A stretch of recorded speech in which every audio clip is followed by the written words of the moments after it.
très heureuse de vous retrouver par ces temps un peu surréalistes. J'aurais vraiment voulu le faire en présentiel. Ça n'est pas possible. Je ne pense pas que ce sera possible au mois de janvier. Peut-être par un miracle, mais je ne pense pas. Mais en tout cas, j'espère en février vous revoir avec un très beau programme que j'ai déjà sur papier, mais que malheureusement, je ne peux pas mettre en œuvre. Et quand il s'agit de personnalités de très haut niveau, je n'ose pas leur demander de le faire par Teams, je trouve que c'est pas correct. Vous allez, monsieur Lewis et madame, vous allez me couper cette caméra tout de suite, s'il vous plaît. Sinon, vous éteignez votre ordinateur. Alors, je voudrais avant toute chose remercier donc Louisa, chérie Foisani, que vous connaissez tous depuis 10 ans maintenant qu'elle m'aide sur ce Forum Europe, parce que c'est elle qui assure la sécurité technique de cette émission. Donc, merci Louisa. Vous savez que à partir de demain ou au plus tard, lundi, ce sera diffusé sur la chaîne YouTube du CNAM. De manière conséquente aux âgés. Monsieur Roguet, donc ce sera sur la chaîne YouTube du CNAM, donc vous pourrez le revoir si vous trouvez que cet enregistrement est trop perturbé par d'autres spectateurs. Donc, vous coupez micro et caméra, et quand vous avez des questions, parce que j'espère que vous en aurez tous, vous écrivez, c'est-à-dire vous allez dans Conversation, c'est une petite icône en haut de votre ordinateur, vous allez dans Conversation et vous m'écrivez une question, s'il vous plaît. Voilà. Et à ce moment-là, je regarderai, je ne pourrai sans doute pas répondre à toutes les questions, mais je les aurai au fur et à mesure et je pourrai en prendre quelques-unes et y répondre. C'est du bricolage, mais on n'a pas le choix. Monsieur Vézina, vous coupez tout de suite, s'il vous plaît. Merci beaucoup. Monsieur Vézina, vous m'entendez? Vous coupez la caméra, s'il vous plaît. Oui, pardon. Mais vous coupez votre caméra. Oui, je coupe la caméra. Ben alors, qu'est-ce que vous attendez?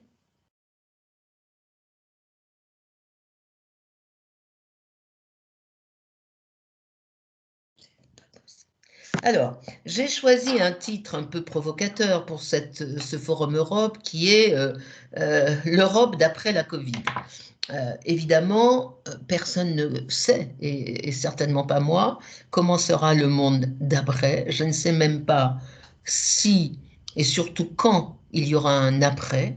Ça peut être dans 3 mois, dans 6 mois, dans 1 an, allez savoir. Et donc, bien sûr, ce monde de l'après ne sera pas le même, selon que la crise continue encore pendant quelques semaines ou quelques mois, voire quelques années. Parce que les conséquences sanitaires, économiques, sociales surtout, et psychologiques d'ailleurs, seront très différentes selon que la transition qui nous sépare d'un retour à la normale sera plus ou moins longue. Donc je n'en sais rien. Personne ne sait comment sera le monde d'après.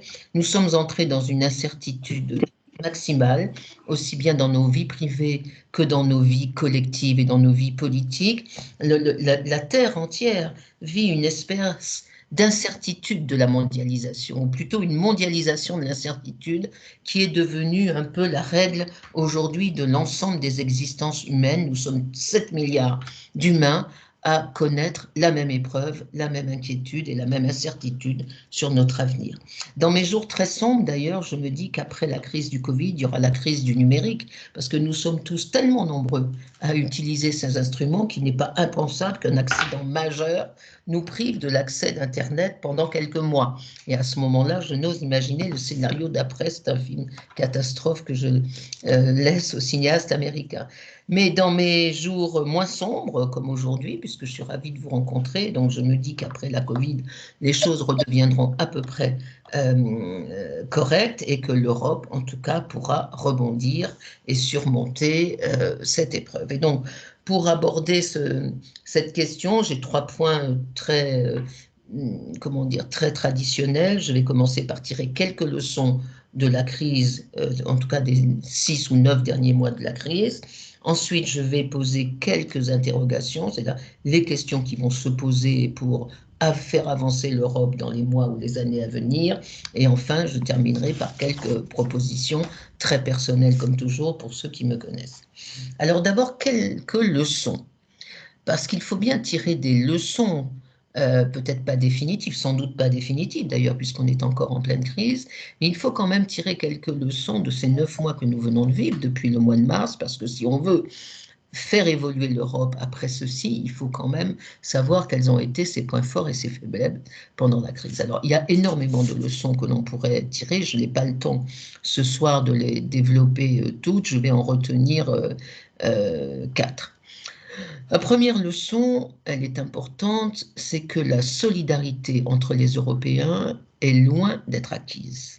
Vous avez vu, vous vous souvenez, les Tchèques ont essayé de voler les masques et elles devaient aller en Italie. Les Français et les Allemands, au tout début de la crise en mars, ont réquisitionné leurs masques pour pas qu'ils soient envoyés à l'extérieur de leur pays. Les Pays-Bas sont devenus le pays le plus dur, le plus hostile à une solidarité des dettes pendant le mois de mai, ce Pays-Bas qui se dit vertueux, frugal, qui a pris la tête du groupe des 4 pays frugaux. C'est un adjectif parfaitement infondé quand on sait que le Pays-Bas est un des grands paradis fiscaux de l'Union européenne. Le Pays-Bas et le Luxembourg sont 2 grands paradis fiscaux intra-européens, et je vous renvoie à un rapport du Parlement européen de 2012 qui nomme précisément les Pays-Bas comme paradis fiscal. Donc, je pense que comme vertueux, on fait mieux. Mais bon, vous vous souvenez de tout cela, vous vous souvenez du veto des Polonais sur l'adoption du budget pas plus tard que la semaine dernière. Et donc, on a eu le spectacle d'une Union européenne où la solidarité n'allait pas de soi entre les États membres. Et là, je crois que c'est un point très important parce qu'il fait référence à une erreur initiale dans la construction européenne, et Dieu sait que j'ai une grande admiration pour Schuman et Monnet, mais je crois qu'ils se sont trompés à l'époque. Tout le monde partageait cette philosophie. Ils se sont trompés. Madame Korakis, vous coupez tout de suite votre caméra et votre micro, s'il vous plaît. Ils se sont trompés en pensant que, à force d'intégrer les politiques sectorielles, que ce soit le marché commun, la politique agricole, la pêche, on finirait par arriver à une intégration politique. L'idée au départ, c'est ça, c'était que le marché créerait un peuple européen et que une multitude d'intégrations économiques finirait par créer une forte intégration politique. En fait, c'est faux, c'est complètement faux. L'intégration économique crée de la solidarité économique. Mais il y a un plafond de verre entre la somme des coordinations, des intégrations que l'on fait en économie, en commerce, etc. Il y a un plafond de verre entre ça et la solidarité politique, qui est un monde à part, qui n'a rien à voir avec les intégrations économiques. Et donc, on s'aperçoit enfin de cette erreur, c'est-à-dire qu'on a beau multiplier les intégrations commerciales et économiques en Europe, on ne crée pas d'intégration politique. Et donc, si on peut tirer déjà une leçon de cette leçon, ben, c'est très simple. Si on veut de l'intégration, si on veut de la solidarité politique entre les États membres, eh bien, il faut faire de l'intégration politique. On ne peut pas compter sur l'économie pour créer de la politique, et c'est une des très grandes leçons. On aura beau, dans les années à venir, multiplier les secteurs de coopération, ajouter, je ne sais pas, les impôts, la culture, l'éducation, etc. Tout cela ne créera pas la moindre solidarité politique, en particulier quand les crises sont très graves, quand il y a risque de mort, c'est le chacun pour soi qui revient. Et donc, je crois que ça, c'est une leçon très importante si on doit refonder l'Europe demain, et j'espère qu'on le refera. Si on doit refonder l'Europe, il faut s'atteler au chantier politique. On ne peut pas continuer de faire une Europe où la politique n'existe pas, autrement dit, où elle est réservée aux États membres et où elle n'est pas incluse dans les responsabilités de l'Union européenne elle-même. C'est la même illusion d'ailleurs qu'on avait eue au début de la mondialisation, quand Francis Fukuyama avait écrit La fin de l'histoire. Son idée était celle de Monnet et Schuman, c'était de dire, à force d'intégration économique au niveau mondial, eh bien, les États du monde vont finir par se rapprocher, ils seront à peu près identiques, les mêmes consommateurs, les mêmes désirs, les mêmes besoins, et tout cela va créer une espèce de grande uniformité politique, et donc on ne se fera plus la guerre, parce qu'on sera tous pareils, etc., etc. Eh bien, c'est faux. La mondialisation économique ne crée pas d'unité politique, bien au contraire. Eh bien, c'est pareil pour l'Union européenne, l'intégration économique ne crée pas de solidarité politique. Et pendant les premières semaines du Covid, les États membres ont montré tout ce dont ils étaient capables en termes de chacun pour soi et d'égoïsme national. Deuxième leçon très importante aussi, c'est que la mondialisation n'est pas le meilleur des mondes possibles pour l'Union européenne. Alors, je dis ça avec beaucoup de prudence parce que la pensée commune est de dire qu'il n'y a pas d'alternative à la mondialisation, ce qui est vrai, et que le libéralisme économique est la seule façon, quand on respecte les règles, d'apporter de la croissance et de la prospérité à nos citoyens, ce qui est sans doute vrai aussi. Mais ce que montre la crise du Covid, c'est que la mondialisation a des effets pervers et que, par exemple, pour prendre l'interdépendance qui est le cœur de la mondialisation économique aujourd'hui, cette interdépendance, elle est très positive quand elle fait baisser les coûts et on est très content de pouvoir acheter un t-shirt chez H&M à moins de 10 €. Mais cette interdépendance, elle est aussi une zone à risque. Il n'est pas raisonnable, en effet, et on s'en est rendu compte avec cette crise, il n'est pas raisonnable que 99% des matières premières qui servent à faire nos Doliprane, sans lesquelles nous ne pouvons pas vivre au quotidien, il n'est pas raisonnable que ces matières premières soient à 99% fabriquées en Chine. Autrement dit, que notre santé dépend d'un pays qui est certes un grand partenaire commercial, mais qui est quand même un pays communiste, alors je ne dis pas une dictature, mais un pays qui n'a rien à voir avec nos démocraties, qui ne respecte les règles que quand ça l'arrange. Et donc, la grande leçon du Covid concernant la mondialisation, c'est qu'il faut arrêter de chanter les louanges de l'interdépendance économique comme si c'était un élément extraordinairement positif toujours. Il faut nuancer l'interdépendance, elle est bonne et efficace pour faire baisser les coûts de production des marchandises, elle est dangereuse quand elle crée des dépendances, des interdépendances de risques. C'est le cas des médicaments, c'est le cas aussi pour ce qu'on appelle les terres rares, ce sont des matériaux qui servent à faire en particulier tout le numérique, eh bien, là aussi, les Chinois possèdent à peu près 90% des terres rares dans le monde. Ça vient de chez eux. Quand on veut fabriquer un téléphone portable, eh bien, on est obligé de passer par la Chine pour avoir ce matériau. Il y a là quelque chose quand même qui est tout à fait dangereux. Et donc, la leçon de cette leçon, si je puis dire, c'est qu'il ne s'agit pas de rompre la mondialisation, il ne s'agit pas d'abandonner le libéralisme, mais il s'agit de mettre un tout petit peu de bon sens, un tout petit peu de géopolitique dans la mondialisation.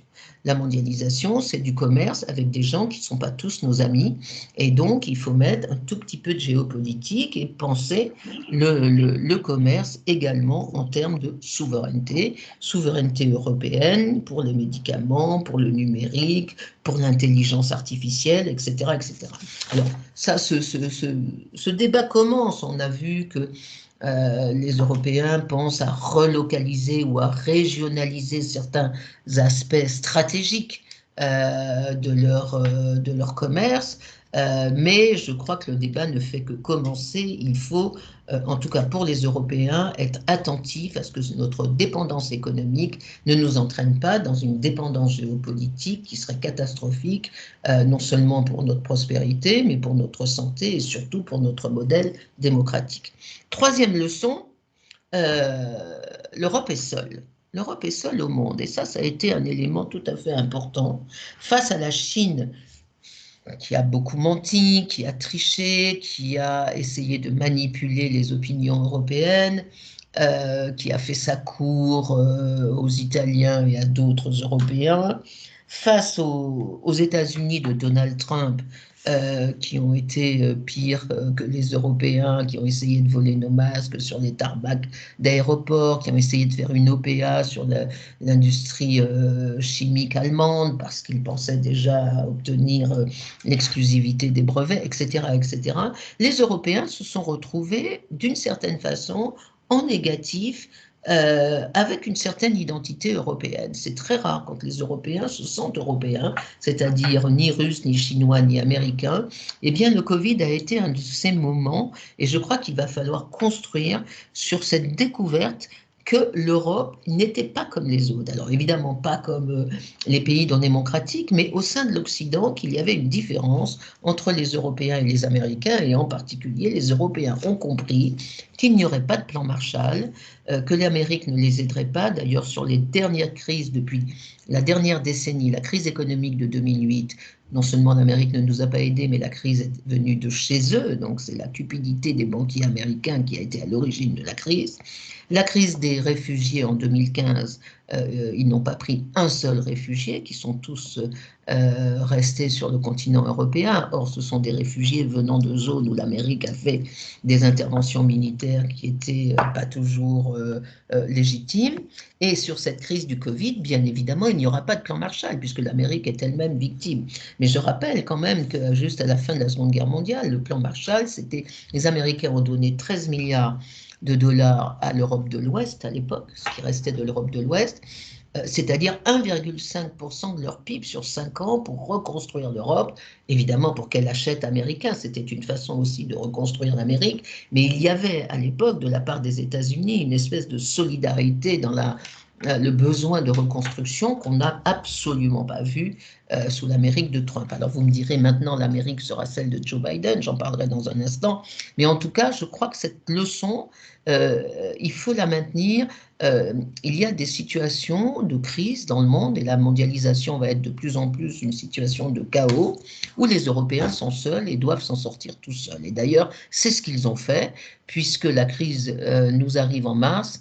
Et en juillet, le 20 juillet 2020, donc 21 juillet, pardon, les Européens se sont mis d'accord sur un plan de relance qui s'appelle Next Generation EU, un plan de relance extraordinaire de 750 milliards d'euros qui vont être dépensés dans les 2 années qui viennent, 21-22, pour colmater les effets de la crise du Covid sur les entreprises et sur l'ensemble du tissu industriel et social. 750 milliards d'euros. Par exemple, la France en aura 40, l'Italie 60, donc ce sont des sommes tout à fait colossales et ce sont des sommes que l'Union européenne va chercher toute seule sur les marchés. Pour la première fois de son histoire, c'est la Commission qui va emprunter au nom des États membres, donc il y a une très forte poussée d'intégration grâce à ce Covid. Enfin, dernière leçon, eh bien, c'est une leçon positive, c'est que finalement, bon gré mal gré, malgré leurs disputes, leurs divergences, leur méfiance vis-à-vis des uns des autres, eh bien, tous les États membres, les 27, plébiscitent l'Union européenne. Personne ne veut partir.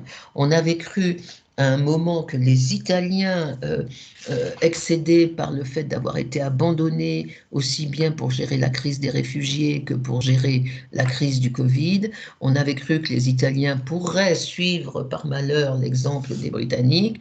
Eh bien, il n'en est rien.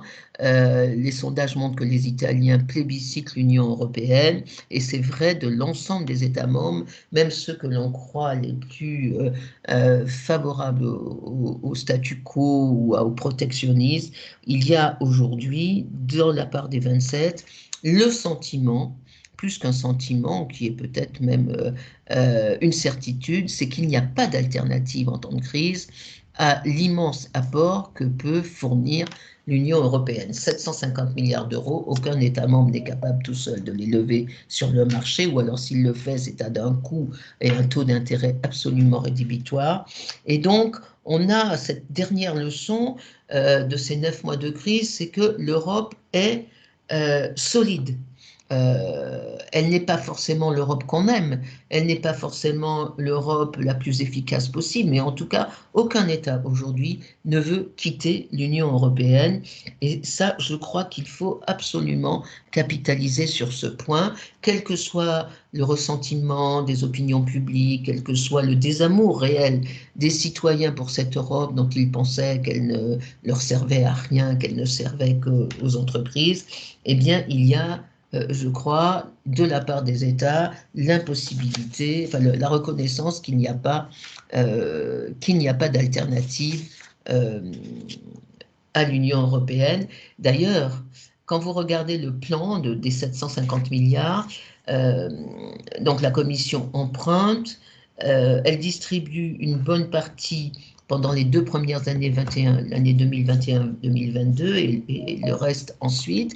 Et le remboursement de ces emprunts se fera collectivement par les États membres. Il commencera en 2028 et il pourra durer jusqu'en 2058. Or, si les États membres, la Commission, signent tous un engagement à rembourser des dettes pendant 40 ans, 2028, 2058, non, 30 ans, pardon, eh bien, c'est qu'ils ont une confiance extraordinaire dans l'Union européenne. Ça veut dire que personne n'est aujourd'hui, en tout cas dans l'attitude, de vouloir quitter l'Union européenne. Qu'est-ce qui se passe là? Est-ce qu'il y a un problème pour vous? Non, ça va. Ça va parce que je... Il y a eu... On vous entend. Est-ce qu'on me voit? Non, on ne vous voit plus, mais on vous entend. Ah oui, mais ça ne va pas donc. Angela? Non. Le son est très bas également. Attendez, on va essayer. Moi, je vous vois. Mais comment ça se fait que vous me voyez? Moi, je ne me vois plus.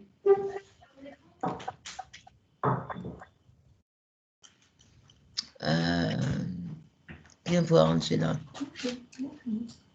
Non, on vous voit et on vous entend. Hein. Ah, parfait. C'est vrai? Il y a quelqu'un qui partage son écran. Il y a quelqu'un qui Michel.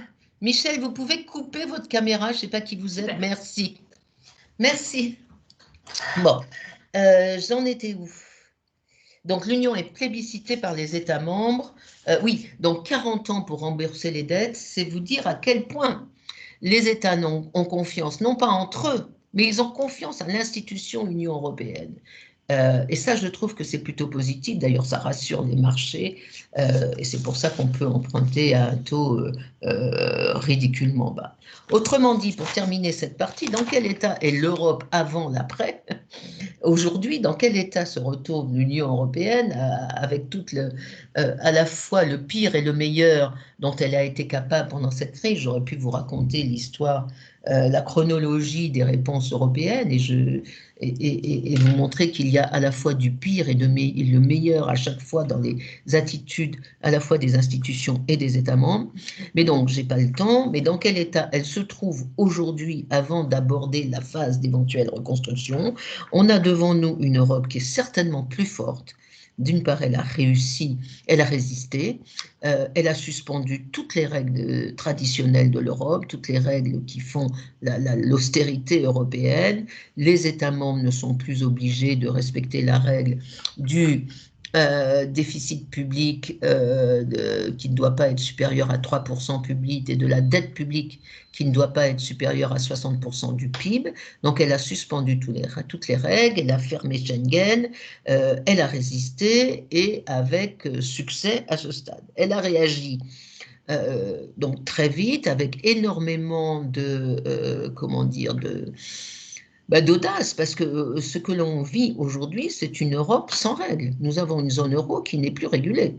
Alors, ça peut durer un certain temps, ça ne pourra pas durer toujours, mais toutes les règles, en particulier les règles de concurrence, qui fait qu'un État n'a pas le droit d'aider ses entreprises parce que ça fausse les règles de concurrence par rapport à l'entreprise d'un autre pays, eh bien, ces règles sont suspendues et vous avez vu que notre gouvernement, avec raison, distribue sans compter l'argent aux entreprises en difficulté, quoi qu'il en coûte. Et donc, l'Europe est plus forte, plus réactive, et elle a montré, grâce à ce plan de 700 750 milliards d'euros, une solidarité financière très importante. Pas de solidarité politique, mais une solidarité financière. Autrement dit, la solidarité, elle existe, je répète, quand il s'agit d'intégration économique, budgétaire, financière, quand il s'agit de gérer la zone euro, et elle n'existe pas quand on sort de l'euro pour se passer à des questions plus politiques. Mais en tout cas, sur la solidarité financière, l'Europe a véritablement résisté, elle est davantage intégrée, elle est plus forte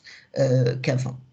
Mais c'est une Europe qui reste malgré tout totalement divisée. Je crois que rarement les Européens ont fait montre d'une telle défiance les uns vis-à-vis des autres, à tel point que même Jacques Delors a été obligé au mois de mai de faire une déclaration à l'AFP en disant faites attention, l'Europe est en train de mourir si vous continuez comme ça.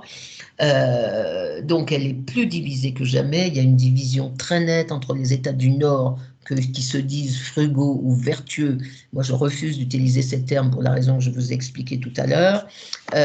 Et les États du Sud, l'Espagne, l'Italie, la France, la Grèce, qui sont des pays qui ont beaucoup plus de difficultés sur le plan économique et qui, par malheur, parce que c'est vraiment du hasard, ont été, pour l'Italie en tout cas, très touchés au tout début par la crise. Donc une division nord-sud vraiment très importante, et une division maintenant ouest-est, avec à l'est la Pologne, la Hongrie et d'autres pays, comme la Slovénie par exemple, qui est le seul pays, non ils étaient deux, il y a eu la Slovénie et la Hongrie, à avoir avoué qu'ils auraient souhaité la victoire de Trump aux élections américaines. Et donc, entre l'Ouest et l'Est, une division politique tout à fait nouvelle et inquiétante, avec une remise en cause de l'état de droit par la plupart des pays d'Europe centrale et orientale qui sont rentrés en 2004 et qui, 16 ans après, sont devenus des régimes qu'on appelle des démocratures, c'est-à-dire qui n'ont de démocratie que le nom, mais qui sont en train de mettre en place petit à petit des éléments d'autorité et de pouvoir politique proche du pouvoir personnel, en tout cas pour ce qui concerne M. Orban. Et donc, voilà dans quel état est l'Europe aujourd'hui. Elle est sans doute plus forte parce qu'elle a résisté, parce qu'elle a trouvé des solutions dans davantage d'intégration financière, mais elle est extrêmement divisée et elle est extrêmement incertaine sur les politiques à suivre une fois le pic de la crise passé. Quelle politique faudra-t-il suivre? Et j'imagine qu'entre le nord et le sud, l'est et l'ouest, ce sera très difficile d'obtenir un accord. Et donc, c'est ce qui m'amène à ma deuxième partie, c'est-à-dire quelques questions. À supposer que la transition soit encore relativement brève et que dans 6 mois, on soit enfin sorti de cette crise pandémique et qu'un retour à la normale, aussi bien dans notre vie privée que dans nos vies professionnelles et que dans la vie économique de nos pays, qu'un retour à la normale devienne possible. À ce moment-là, qu'est-ce qu'on fait? Que fait l'Europe? Que doit-elle faire? Que décide-t-elle? En fonction de quel objectif? La première question qu'on peut se poser, c'est, et qu'il faut se poser, mais là la réponse est facile, c'est à quoi vont servir les 750 milliards? Alors, les 750 milliards, c'est une toute petite partie du budget européen. Le budget européen est de 1800 milliards pour les 7 années à venir, ce qui est un effort tout à fait important. Mais ces 750 milliards, ils vont servir d'abord à des mesures d'urgence pour empêcher l'effondrement de grandes entreprises d'excellence européenne. Je prends par exemple l'aéronautique, qui est une des entreprises évidemment sinistrées, comme l'ensemble du secteur du tourisme par exemple. Mais un groupe comme Airbus, c'est 130 000 à peu près de salariés. Et Airbus a décidé déjà de licencier 15%, de supprimer 15 000 postes déjà, donc 10% des postes, pas forcément par des licenciements, mais on voit bien que la crise touche au cœur, et donc l'industrie aéronautique européenne est très aidée aujourd'hui par les États membres. Donc ça, c'est des mesures d'urgence. Il y a des mesures de moyen terme, je développe un tout petit peu, qui sont ces 750 milliards. La nouveauté, c'est que sur ces 750, vous avez presque 400 milliards qui sont des dons. C'est-à-dire, certains États vont recevoir gratuitement de l'argent, nos 40 milliards par exemple, nous Français, ce sont des dons, on n'aura pas à les rembourser, ce sont des subventions. Le reste, les 360 milliards restants, ce sont des prêts, et là, il faudra les rembourser de façon très traditionnelle. Donc, on a comment dire, un programme d'investissement à la fois au niveau de l'Union européenne et pour chacun des États membres qui doit être cohérent. La Commission a mis 2 conditions à ces prêts et à ces subventions. Il faut que les États les utilisent de façon cohérente avec l'objectif de l'Union qui est d'essayer de construire une économie plus verte, plus écolo, et d'investir dans le numérique. Et donc, par exemple, chaque fois qu'un État reçoit X milliards en prêt ou en dons, il faut qu'il investisse la moitié de cette somme sur des technologies vertes ou des technologies numériques, ce qui est une très bonne chose parce que ça permet à la fois d'aider les entreprises en difficulté tout en investissement dans un avenir moins destructeur de la planète et plus souverain sur le plan technologique. Mais une fois qu'on a dit ça, quel est l'objectif politique? Et là, il y a 2 solutions.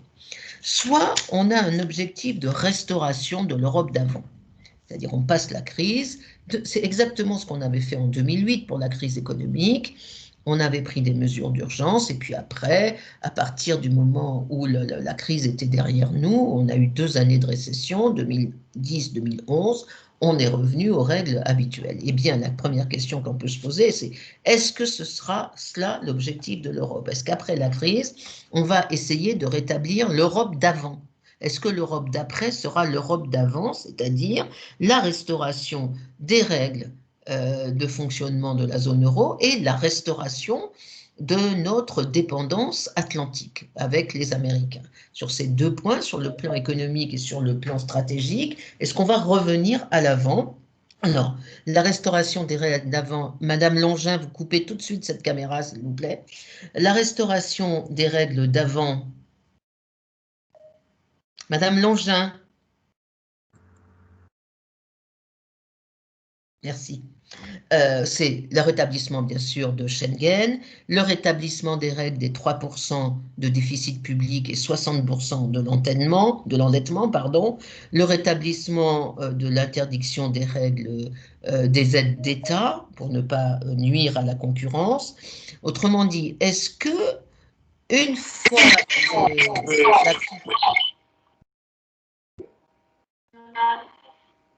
Bertrand, est-ce que vous pouvez couper votre micro, s'il vous plaît?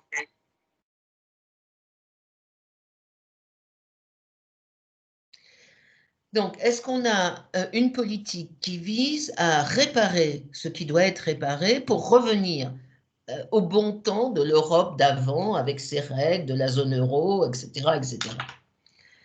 C'est la tendance majoritaire. Quand vous lisez le discours de Madame von der Leyen, la présidente de la Commission, son discours sur l'état de l'Union en octobre 2020, donc très récemment, c'est ce qu'elle dit, c'est-à-dire que l'Europe est solidaire, on va investir, et après, bien sûr, il faudra qu'on retrouve un fonctionnement basé sur les règles du pacte de stabilité. C'est la tendance majoritaire parce que les États membres et la Commission ne connaissent pas autre chose que ces règles qui datent de 92 à peu près, qui datent du traité de Maastricht. Or, seule la France, au jour d'aujourd'hui, a fait entendre une autre voix. Notre ministre des Affaires européennes, M. Clément Beaune, a dit que bien sûr il fallait des règles, on ne peut pas imaginer une union monétaire sans règles, c'est pas possible, c'est pas l'anarchie, mais que ces règles devraient être négociées, qu'on ne peut pas demander à des États qui se sont endettés à presque 120% de leur PIB à cause de la nécessité qu'il y avait à aider aussi bien les populations que les entreprises. On ne peut pas demander à ces États tout d'un coup de faire des réformes tellement drastiques de façon à retomber dans les clous d'une dette qui ne doit pas être supérieure à 60% du PIB. On prenait la France, on était à 90%, on n'était déjà pas dans les clous, on était à 90% du PIB pour notre endettement, on est passé, je pense, entre 110 et 120 aujourd'hui. Si après le vaccin et à la disparition du Covid, dans un an, on nous dit, bon, ben maintenant il faut revenir à 60% du PIB, ça veut dire en gros que c'est pas possible. C'est tout simplement pas possible. Si on devait rembourser toutes ces dettes en quelques mois, ça voudrait dire en gros que il faudrait baisser le budget, je sais pas moi, de la fonction publique et de l'ensemble des fonctionnaires français de 50% par exemple, et d'augmenter les impôts de 40%. Donc moi, ça ne me paraît pas possible. Mais la France a été le seul à le dire qu'il faudra renégocier les règles. Et je crois que là, on a de grands débats en perspective et de grands désaccords en perspective.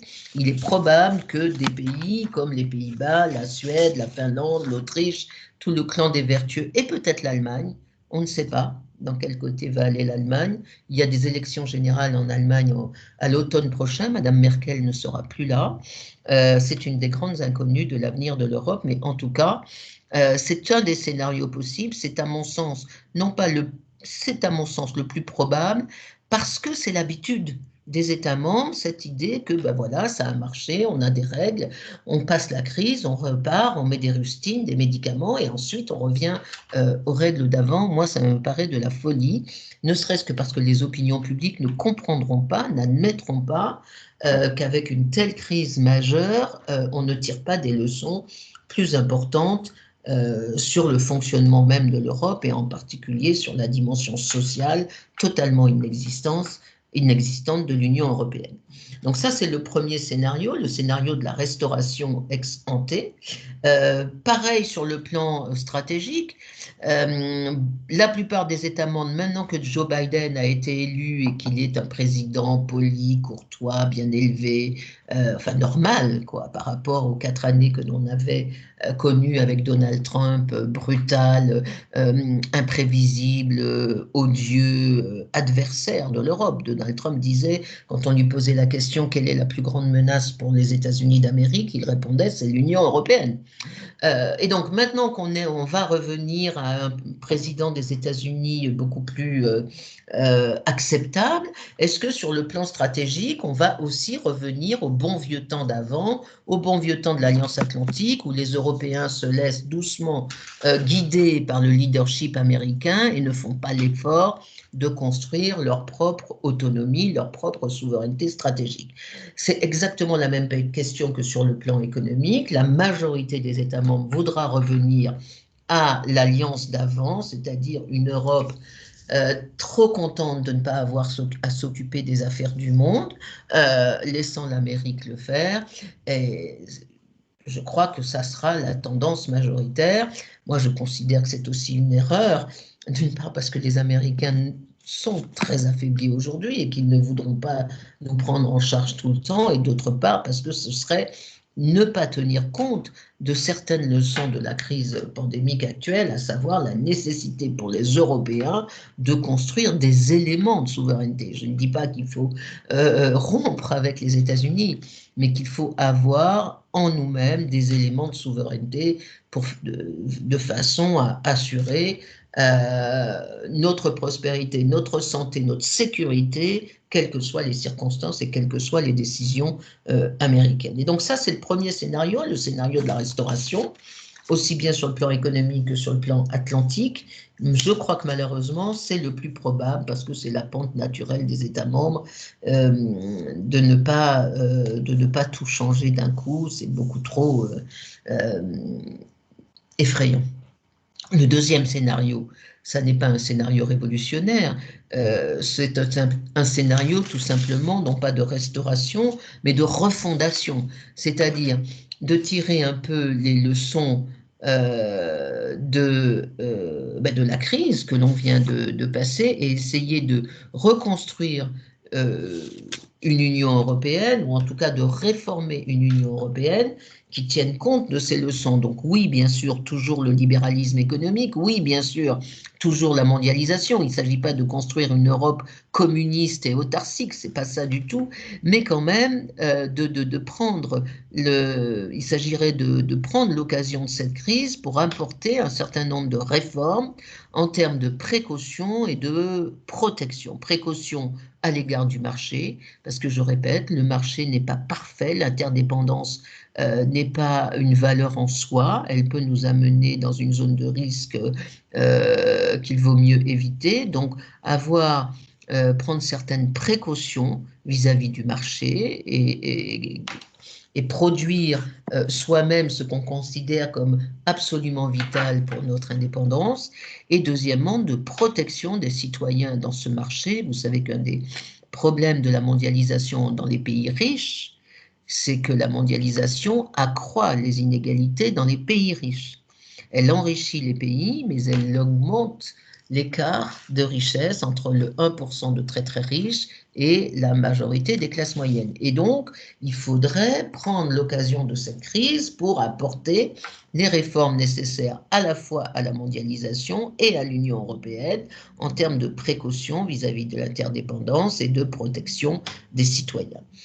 Et quant à l'Alliance Atlantique, oui, bien sûr, il faut maintenir l'Alliance Atlantique. Les États-Unis, à 90% des cas, auront les mêmes intérêts de sécurité que nous, parce que nous sommes deux grandes démocraties, mais quand même, ça ne veut pas dire, l'Alliance ne veut pas dire allégeance vis-à-vis des États-Unis. Prenons dans l'ensemble des scénarios de crise et de menaces possibles dans les années à venir, à 90% des cas, on aura la même politique que les Américains, mais il peut arriver que dans 10% des cas, les Européens considèrent qu'une décision américaine n'est pas la bonne et donc, pour ces 10% de situations, il faut qu'on ait non seulement l'audace de le dire, mais les moyens d'assurer les conséquences de notre politique. C'est ça, être souverain.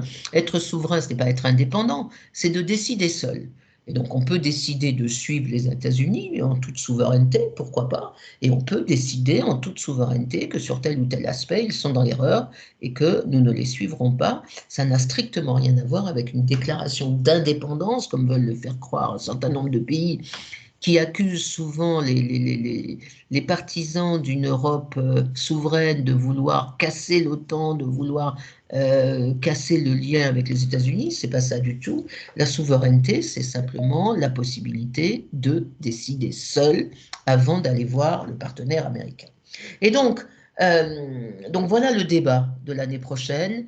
Est-ce qu'on va, de l'année prochaine, j'espère, si la transition est courte, est-ce qu'on va vers une stratégie de restauration de l'Europe d'avant et de l'Alliance d'avant, ou est-ce qu'on essaye au contraire de refonder quelque chose de nouveau qui prenne en compte une partie de la souveraineté européenne, ce besoin de souveraineté que la crise de Covid a mis en exergue. Alors, il y a une bonne nouvelle quand même dans ce calendrier, c'est que les Européens avaient décidé juste avant le Covid, sous proposition française, de tenir une grande conférence sur l'avenir de l'Europe qui devait s'ouvrir sous présidence allemande et se fermer sous présidence française au premier semestre 2022, puisque la France sera en présidence de l'Union européenne. Et c'était une grande conférence qui devait réunir évidemment tous les parlementaires, les chefs d'État, les représentants des institutions européennes, le Parlement, la Commission, le Conseil, mais aussi les citoyens.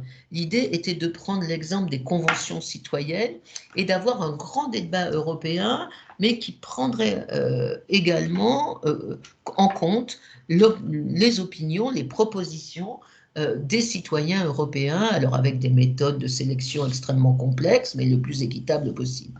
Malheureusement, donc, l'ouverture de cette conférence sur l'avenir de l'Europe a été reportée en raison du Covid. On espère tous qu'elle pourra se faire très très prochainement. Les Allemands veulent absolument l'ouvrir avant la fin de leur présidence, enfin le 31 décembre c'est bientôt. Mais c'est une occasion, en tout cas si on peut tenir cette conférence assez vite, c'est une occasion pour les Européens de remettre les choses à plat. En tout cas pour certains Européens qui ont de l'ambition, d'autres voudront au contraire maintenir cette conférence comme un exercice technique et parfaitement ennuyeux. Mais ce sera une occasion en tout cas de clarifier le débat. Où va-t-on? Est-ce qu'on va vers toujours la reproduction du même ou est-ce qu'on essaye de construire un modèle européen qui soit adapté au monde dans lequel on vit et qui ne soit pas simplement la répétition du modèle des années 90? Je crois que c'est quand même le minimum quand on se veut un être vivant comme l'est l'Union européenne, c'est de s'adapter à l'environnement. C'est comme ça d'ailleurs que les espèces humaines sont arrivées jusqu'à nos jours, c'est leur faculté d'adaptation. Et donc il vaut mieux que l'Union invente un modèle adapté aux années 2020 plutôt qu'elle reproduise, me semble-t-il, un modèle créé dans les années 90 à une époque où le monde était totalement différent et où la Chine était un pays du tiers-monde, un pays sous-développé. Donc voilà, ça ce sera un beau débat dans les mois à venir. Et je termine en faisant quelques propositions. Alors évidemment, vous avez dû comprendre que moi je suis pour le scénario de refondation, pas du tout pour le scénario de restauration. Je crois que ça n'a pas de sens, que c'est même une erreur historique de vouloir répéter systématiquement le même modèle sous prétexte qu'il a été, comment dit-on, successful, sous prétexte qu'il a marché pendant un certain nombre d'années, mais c'est une erreur historique que de vouloir le répéter ad vitam aeternam sans tenir compte de l'évolution de la planète. Et donc, un certain nombre de propositions. Premièrement, la première proposition, c'est que l'Europe doit avoir une vision plus géopolitique du commerce mondial. Le commerce, ça n'est pas simplement une question technique qui a trait à l'échange des biens et des services. C'est devenu une question géopolitique majeure. Quand vous regardez le monde de 2021, il s'ouvre sur deux bonnes nouvelles, un vaccin et l'élection de Joe Biden, et il s'ouvre aussi sur une nouvelle beaucoup plus inquiétante, qui est la montée en puissance exceptionnelle de la Chine. La grande gagnante de la crise du Covid, c'est la Chine. Ce sera le seul pays de la planète qui sera en croissance positive en 2020, et ce sera le seul pays de la planète qui va tirer vers le haut la croissance mondiale, ce qui lui donne une force absolument considérable. Et donc l'Union européenne se trouve entre ces deux nouvelles contradictoires, un vaccin et une Amérique qui redevient fréquentable, et une Chine qui n'est pas une menace. Moi, je ne crois pas du tout à la menace, au scénario d'un monde bipolaire comme une nouvelle guerre froide, pas du tout, mais une Chine hyperpuissance et qui, comme tout pays digne de ce nom, va utiliser sa puissance économique et commerciale à des fins politiques pour servir ses intérêts et son pouvoir. Et donc la première leçon, c'est que l'Europe doit sortir de sa coquille. Il ne faut pas que les réformes que nous envisageons soient uniquement dictées par des critères économiques. Alors dire cela, ça paraît une évidence, mais c'est loin d'être une évidence. La plupart des réformes auxquelles pense la Commission européenne sont des réformes purement techniques liées à l'économie libérale de marché concurrentielle telle qu'elle l'a connue depuis 40 ans. Et ça, je crois que c'est terminé. Il faut faire ces réformes, mais il faut sortir de la naïveté européenne et remettre de la géopolitique dans la vision du commerce. C'est un point tout à fait capital, c'est-à-dire qu'on a l'impression, les Européens ont eu l'impression que la mondialisation, c'était comme avant, mais en plus grand. C'est-à-dire, avant on commerçait entre occidentaux, parce que les mondes communistes ne commerçaient pas avec nous. Mais aujourd'hui, donc, les communistes ont disparu, ils sont plus ultra-libéraux que nous, donc on commerce avec tout le monde, et les Européens ont l'impression que c'est la même chose qu'un commerce intra-occidental en plus grand. Eh bien, c'est faux. C'est que, pendant le commerce intra-occidental, on commerçait avec des amis, des démocraties. Aujourd'hui, on commerce avec des pays qui ont des systèmes politiques totalement différents des nôtres, qui sont des pays autoritaires, dictatoriaux, qui ne sont pas nos alliés, même si ce ne sont pas nos ennemis. Et donc, la mondialisation, ce n'est pas simplement du commerce, c'est une forme de géopolitique qui aujourd'hui profite à la Chine.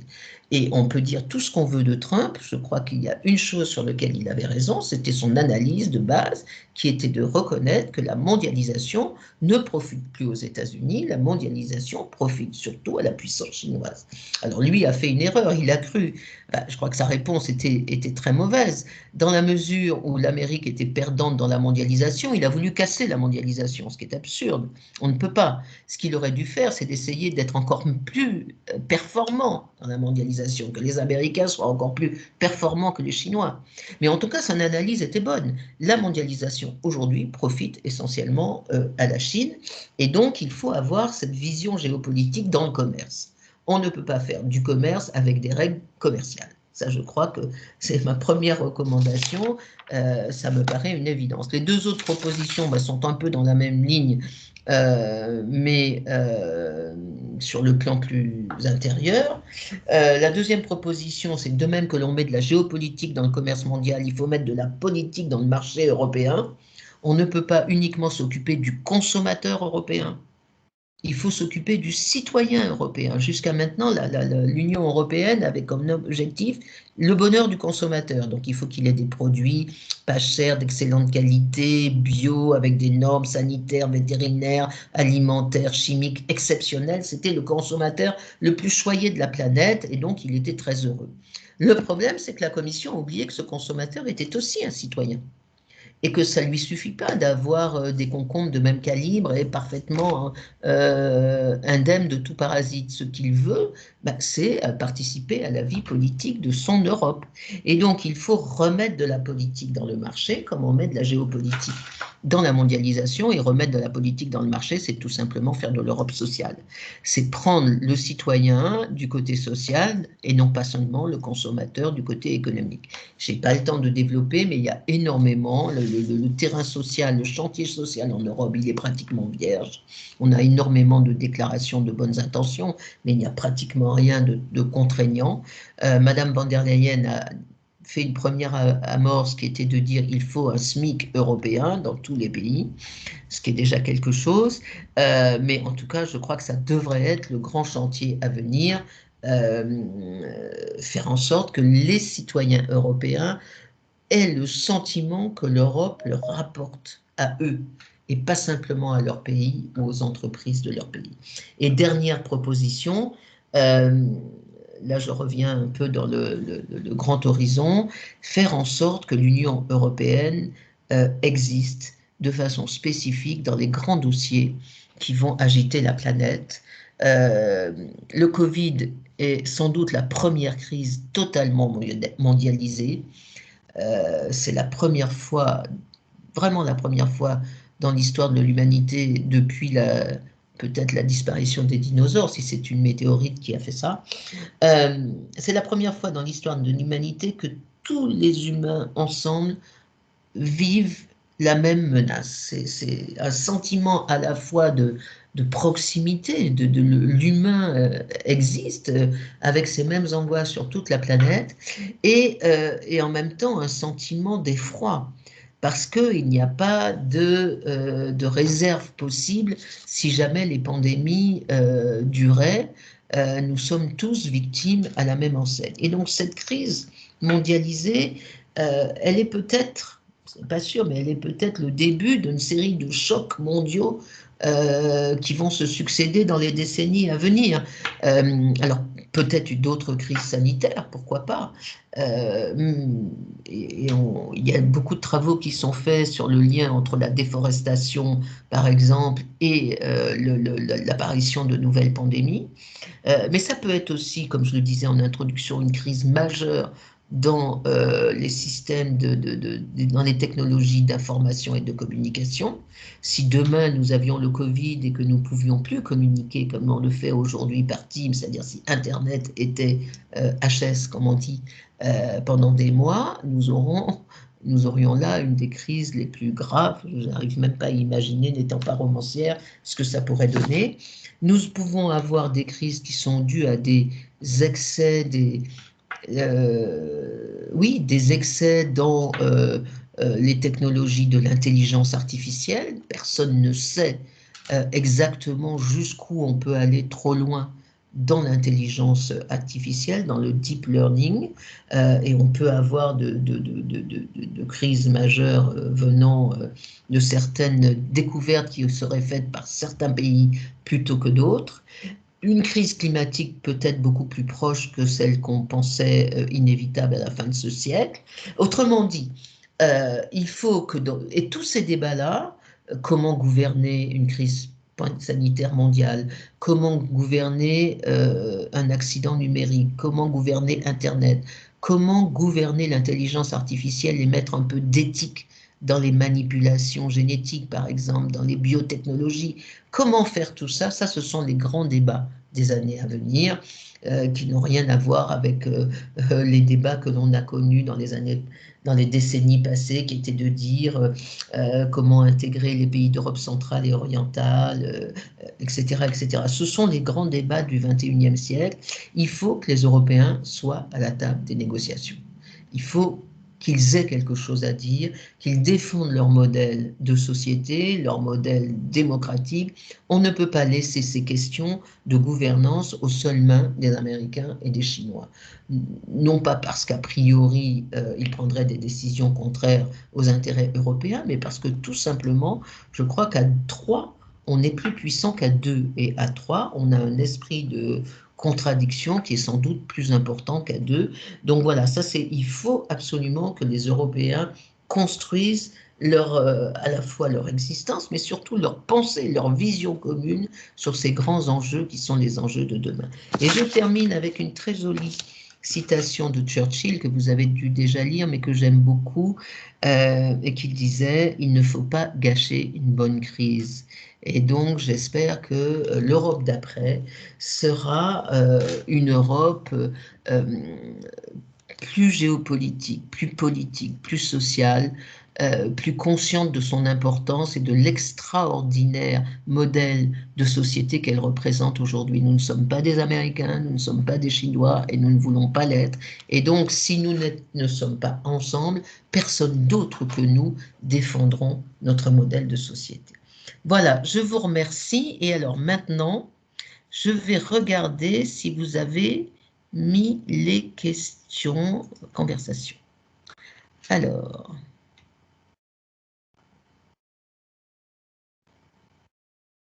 mais pourquoi j'ai pas de conversation? Je peux. Merci Louisa, oui, merci parce que moi je ne vois pas.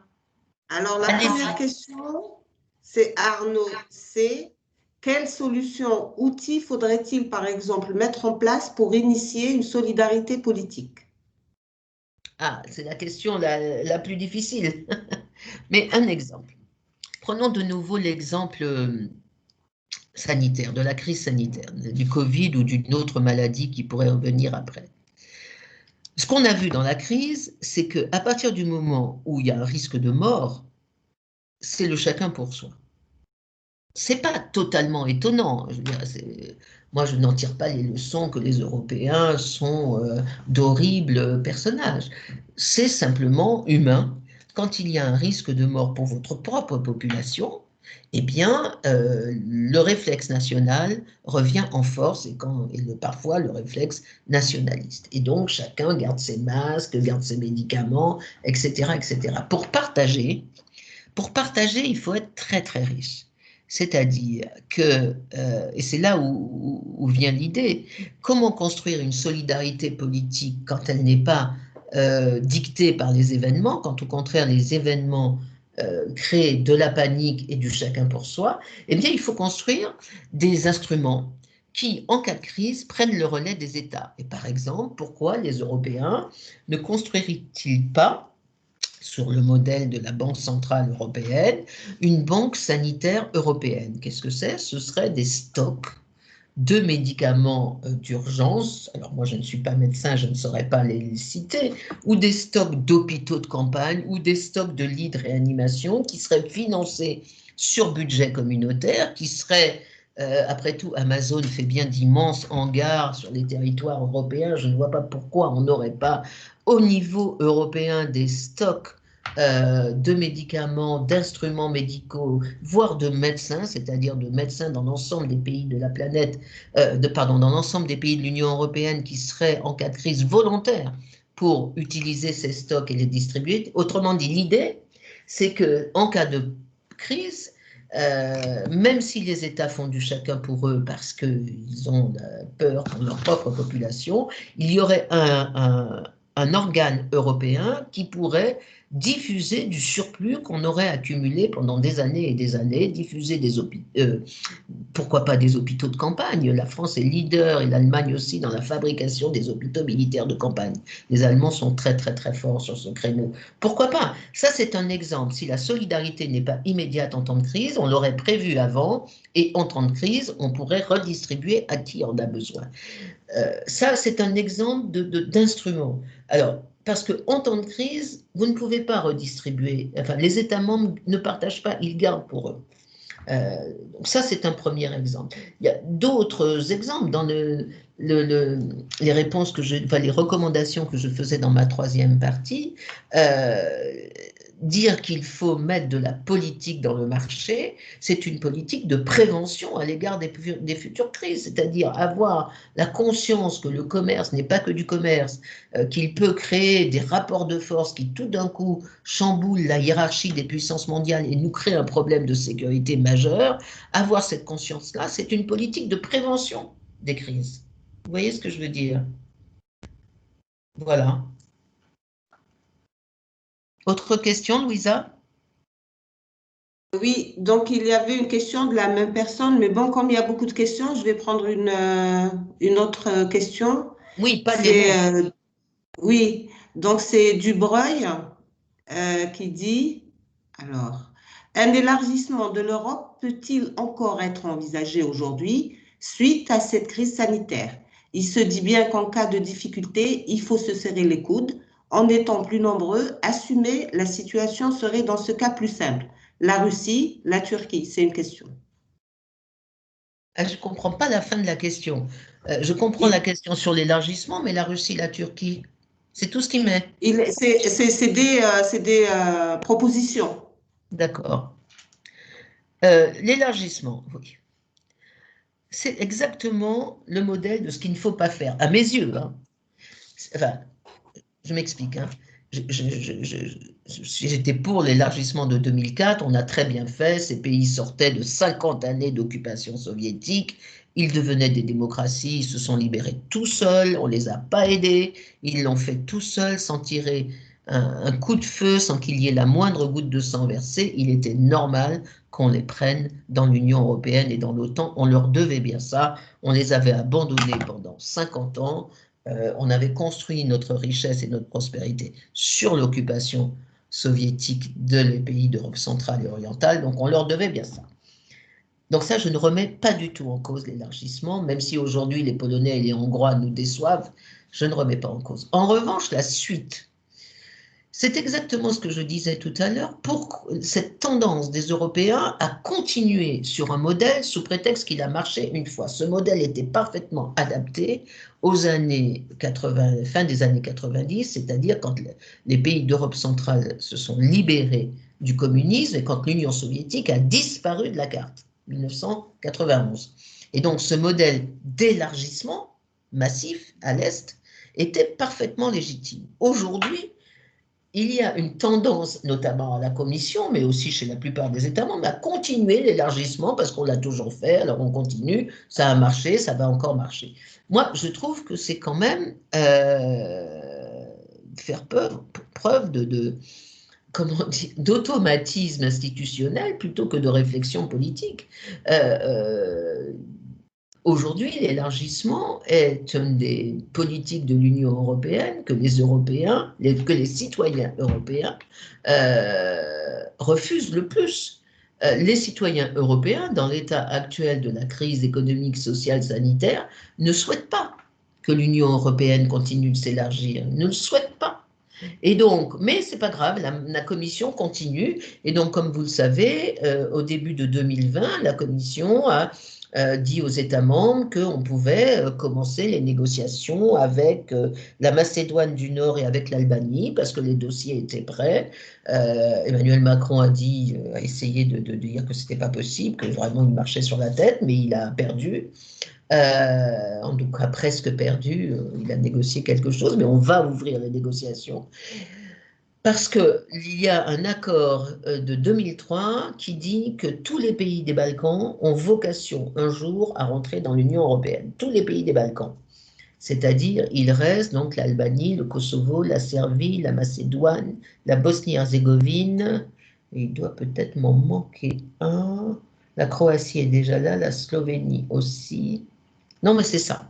Et donc, ces pays-là ont vocation à rentrer dans l'Union européenne. Les chefs d'État et de gouvernement l'ont dit, l'ont répété. Et donc, la Commission fait son travail. On lui a dit que ces pays devaient rentrer. Donc, elle continue les négociations d'élargissement. Sans aucune conscience politique, sans tenir compte le moins du monde de l'état des opinions publiques. Moi, je suis sûre que si demain on faisait voter par l'ensemble des parlements des 27 l'adhésion de tel pays à l'Union européenne, je n'ai rien contre ces pays, mais je suis sûre que les votes seraient négatifs, parce que ce n'est pas d'actualité, ce n'est pas ce que veulent les citoyens aujourd'hui. Ce que veulent les citoyens aujourd'hui, c'est s'en sortir de la crise, et donc l'élargissement, c'est pour une phase ultérieure. Donc voilà ce que je pourrais répondre. L'élargissement qu'on a fait, on a bien fait de le faire.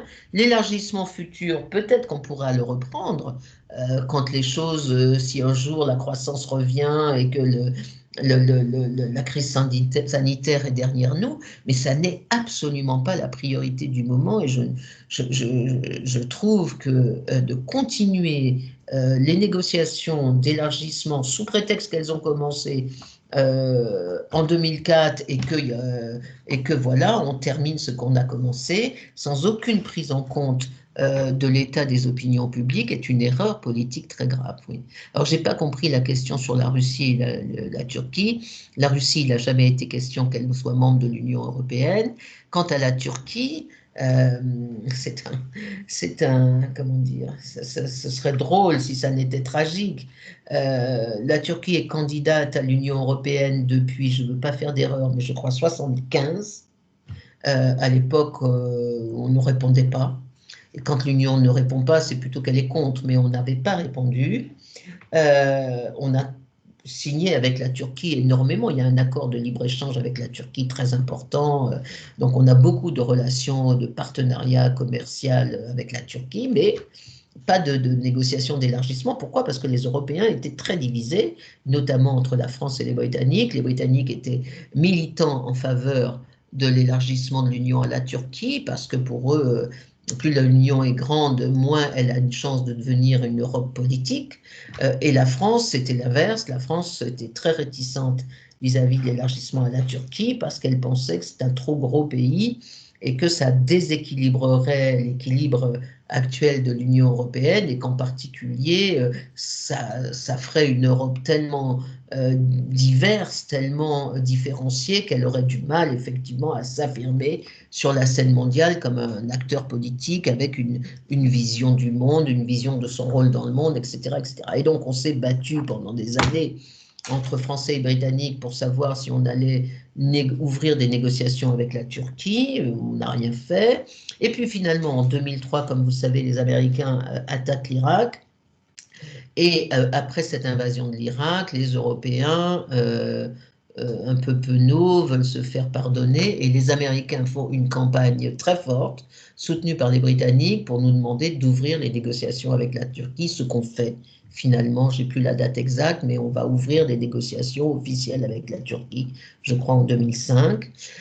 Dans les négociations d'adhésion, il y a énormément de chapitres. Il y a un chapitre sur tout, la culture, la technologie, le commerce, l'agriculture, la finance, enfin tout ce qui fait la vie de l'Union européenne. Et donc, il y a 35 chapitres. Et avec la Turquie, pour l'instant, on a ouvert et fermé un seul chapitre, donc depuis 15 ans. Donc, les négociations sont pratiquement...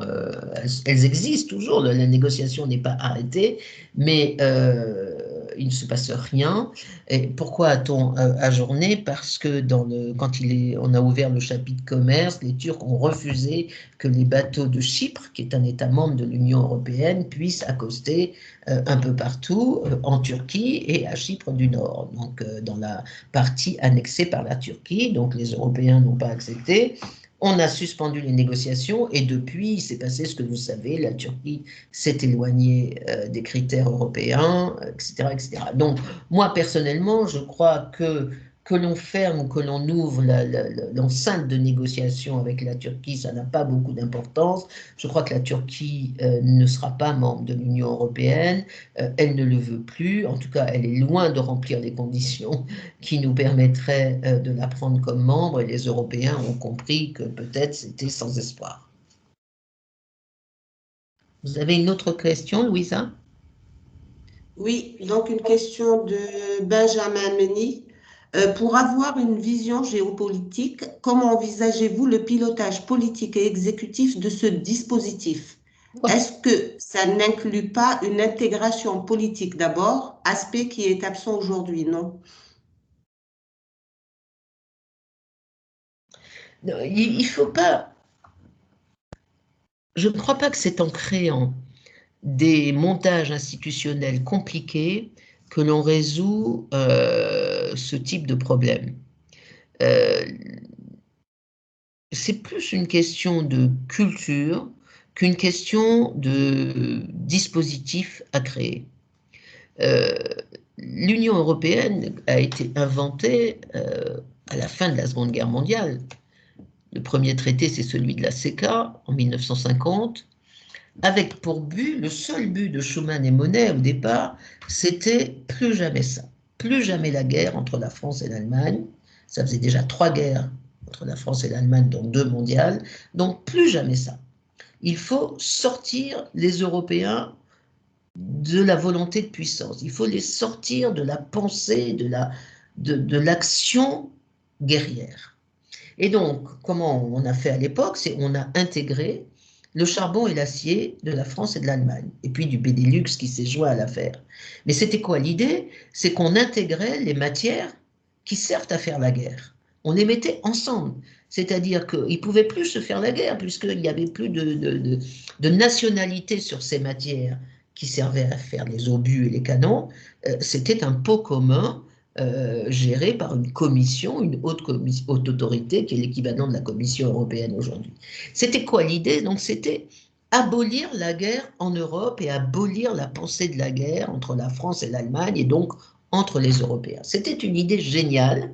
C'est un peu comme si aujourd'hui on prenait Israël et l'Iran et si on décidait de mettre en commun les matières nucléaires, chimiques, si elles en ont, de ces deux puissances, de façon à ce qu'elles puissent se faire la guerre. Ce serait, imaginez, de rien que le dire, j'en ai peur.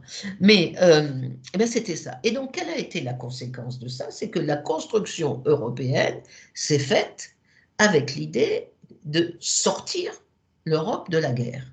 Donc, c'est plus une question c'est pas vraiment une question d'institution, c'est une question de culture. Toute la culture européenne, c'est de dire la guerre c'est mal, les volontés de puissance c'est mal, ça nous ramène au passé, ça nous ramène à une tragédie de l'histoire, et donc laissons les Américains et les États membres faire de la politique et de la guerre dans le cadre de l'OTAN. Nous, Européens, on va faire de la prospérité, du commerce, de la civilisation, mais on ne va plus s'intéresser du tout à la géopolitique parce que ça nous a amené dans des catastrophes au début du XXe siècle. On va laisser ça aux Américains ou aux États membres comme la France ou la Grande-Bretagne qui continuent une tradition d'intervention militaire extérieure. Et donc, dès l'origine, la construction européenne est sortie de l'histoire. Elle est sortie de la géopolitique. Elle a été faite pour ne plus y penser. Et donc, aujourd'hui, c'est une vraie révolution qu'on doit faire, c'est réintégrer la pensée du monde, la pensée des rapports de force. Je ne dis pas qu'il faut être cynique, je ne dis pas qu'il faut être machiavélique, je dis simplement qu'il faut réintégrer la pensée politique des rapports de force dans les politiques de l'Union européenne, dans le commerce, dans l'innovation technologique. La technologie, ça n'est pas quelque chose de neutre. Tout progrès technologique n'est pas forcément sans arrière-pensée politique. C'est ça que je veux dire. Et donc, c'est plus une question de culture, d'éducation. Alors, bien sûr, on peut créer des institutions, par exemple. Moi, j'ai passé 10 ans à l'Union européenne.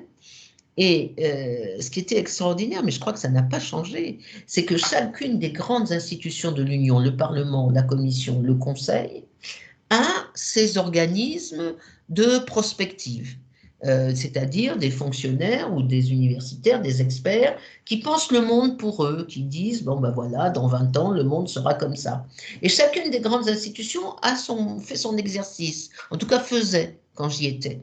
Ce qui est absurde, c'est totalement aberrant. Ce qu'il faudrait, c'est d'avoir une seule institution qui soit une institution de prospective globale, prospective économique, prospective globale, prospective stratégique, prospective sanitaire, tout ça dans une même institution avec des tonnes de chercheurs qui seraient associés venus de l'Europe entière, en réunissant le meilleur de l'expertise scientifique européenne, et que les rapports de cette institution seraient les mêmes pour le Conseil, la Commission, le Parlement. C'est-à-dire qu'au moins nos dirigeants s'appuient sur des analyses qui soient les mêmes. C'est un tout petit détail, ce que je dis, mais je crois que ça n'est pas encore réalisé et chacun continue à avoir son groupe de prospective propre, ce qui, à mon sens, est une erreur fondamentale.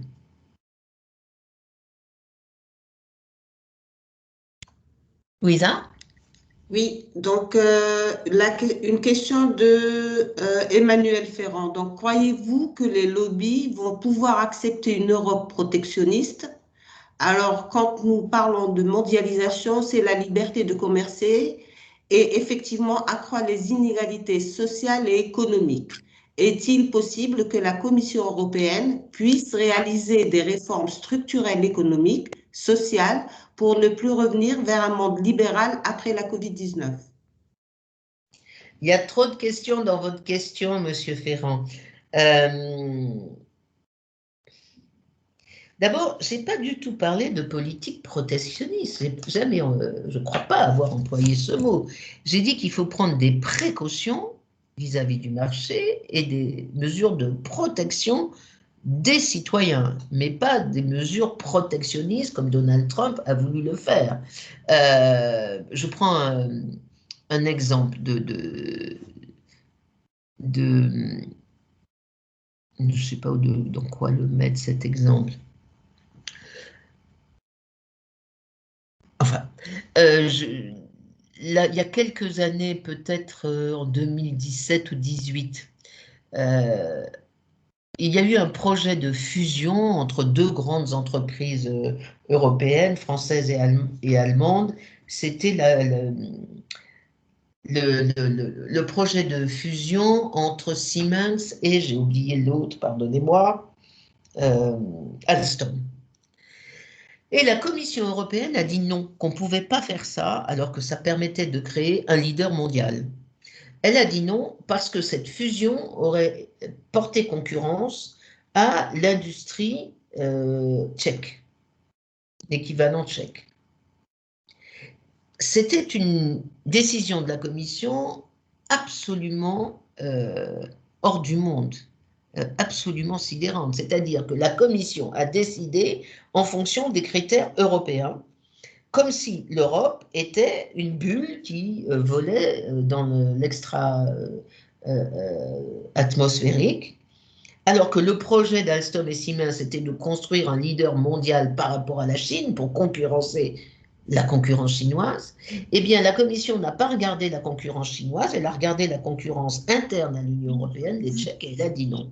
Donc ça, c'est l'exemple type de décision apolitique, absurde, qu'il est hors de question c'était maintenant hier à l'époque. Il a ouvert son micro. Vous pouvez fermer.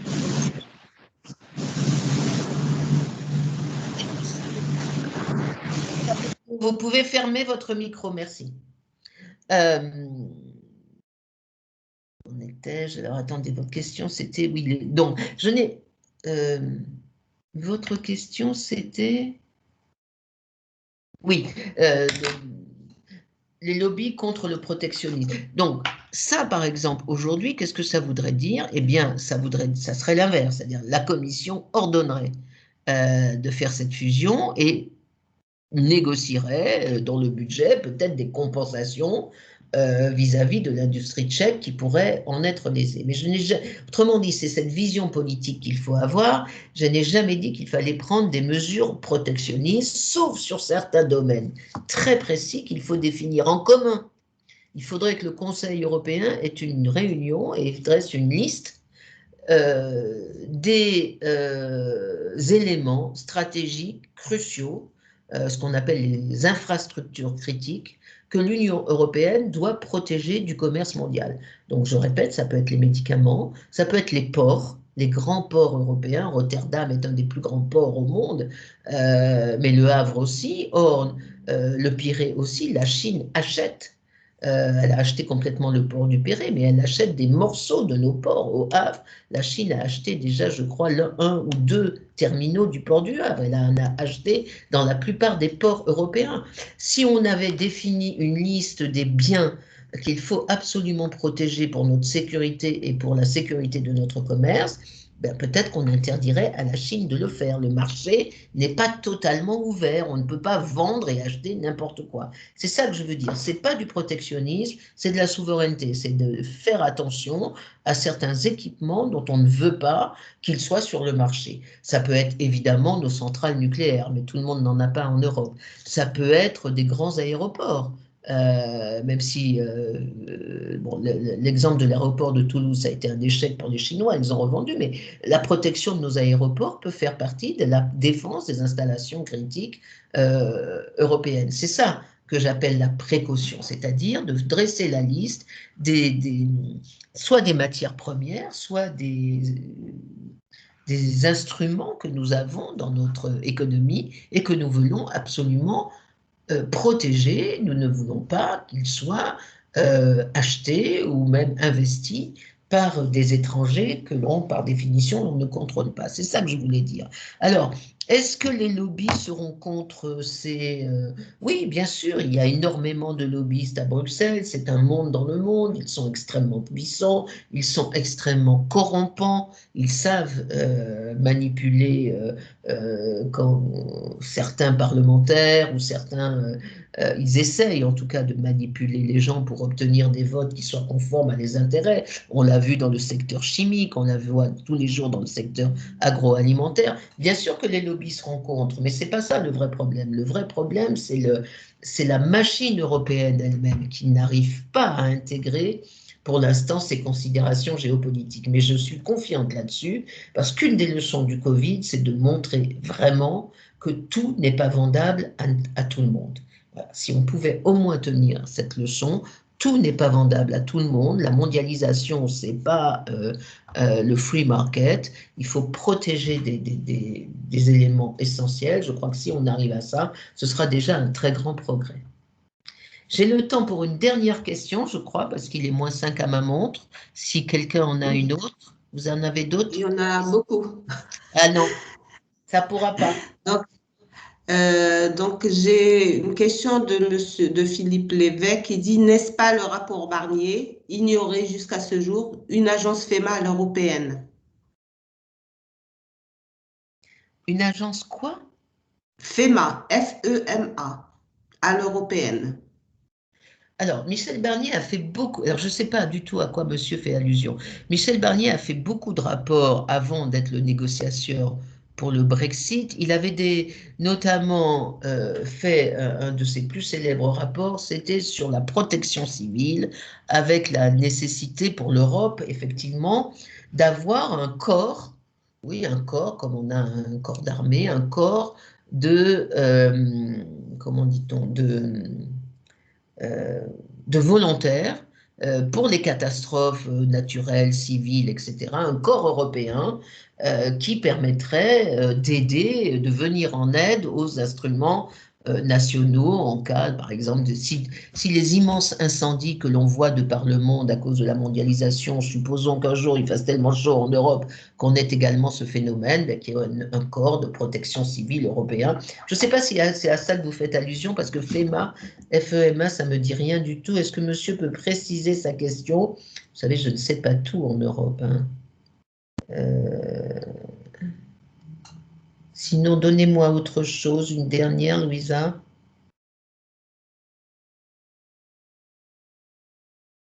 Je cherche. Louisa, vous avez autre chose? Oui, je n'avais pas mon micro. Quelle solution pour l'Afrique dans la gestion de l'après-crise de l'Europe? Non, j'ai pas le temps en 2 minutes, ça vraiment vous.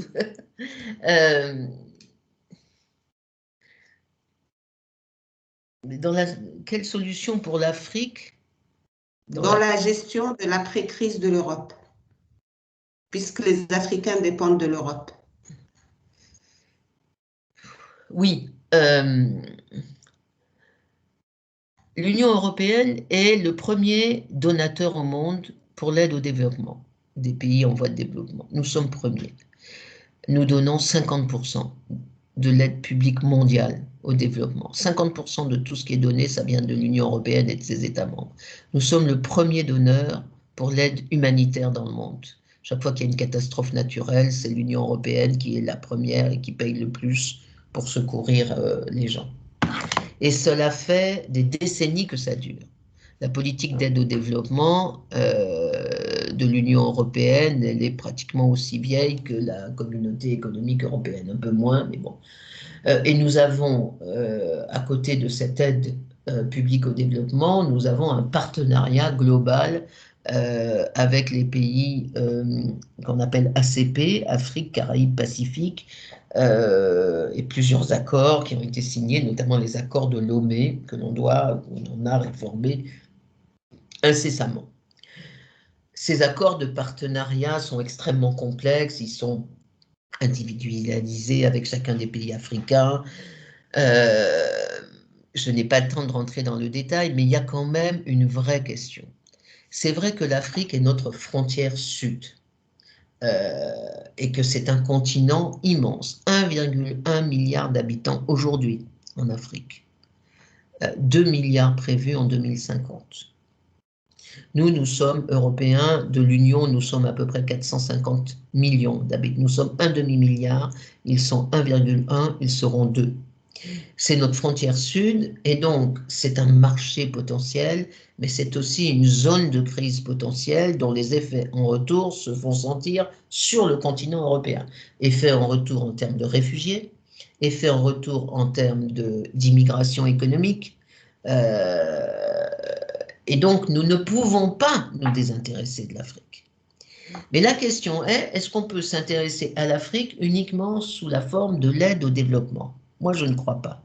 Si on fait le bilan de l'aide au développement de l'Union européenne, mais c'est vrai également pour l'aide au développement de chaque pays, c'est un bilan négatif. C'est-à-dire les pays qui reçoivent le plus d'aide au développement sont les pays qui continuent d'avoir d'autant plus besoin d'aide au développement. Il y a une espèce de dynamique assez perverse dans l'aide au développement. Plus vous aidez un pays, plus il s'enfonce. Je caricature, mais il y a quand même quelque chose de vrai là-dedans, parce que si tous les pays africains que l'on avait aidés depuis des décennies étaient sortis du développement, on le saurait. Et ça n'est pas le cas. Et donc, c'est pas les sommes qui sont insuffisantes. Je crois que c'est la façon dont on gère le développement en Afrique de façon beaucoup plus humanitaire que politique, économique, que globale. Et donc, je crois que cette politique d'aide au développement de l'Europe, bien sûr, il faut la continuer, mais il faut la repenser. Tout le monde le dit tous les ans et personne ne fait rien. Il faut la repenser, encore une fois, en fonction de ce que je vous ai dit. L'Afrique, c'est notre frontière sud. C'est 2 milliards d'habitants bientôt, avec plus de 50% de la population qui a moins de 25 ans et qui est au chômage. Et donc, c'est absolument à la fois une nécessité économique, c'est un marché formidable, c'est une potentialité formidable. Certains économistes disent que l'Afrique, c'est le futur Eldorado de la mondialisation, mais c'est aussi un risque pour l'Union européenne, parce que si ces pays ne s'en sortent pas, bien évidemment, nous serons les premiers à en avoir les effets négatifs. Et donc, comment le faire? Je crois qu'il faut revoir cette politique globale. Je ne sais pas en détail, je ne saurais pas comment vous dire, mais il faut la sortir de la seule logique de l'aide au développement. Il faut sortir de la seule logique qui est de dire, si on vous donne tant d'argent, vous devez faire tant de réformes structurelles. Je crois que ces pays ne peuvent pas être traités de la même façon qu'on a traité les pays européens. Je ne sais pas comment faire, mais vous avez raison, c'est un des défis majeurs que les Européens devront régler dans les 20 ans à venir. et on n'a pas trop de temps pour ça. Malheureusement, aujourd'hui, comme vous le savez, ça n'est pas la priorité. La priorité des Européens aujourd'hui, c'est la sécurité sanitaire des Européens. Ça n'est pas de repenser une relation qui permettrait aux pays africains de rentrer dignement dans la mondialisation. Ça n'est pas la priorité. Ça l'était avant le Covid.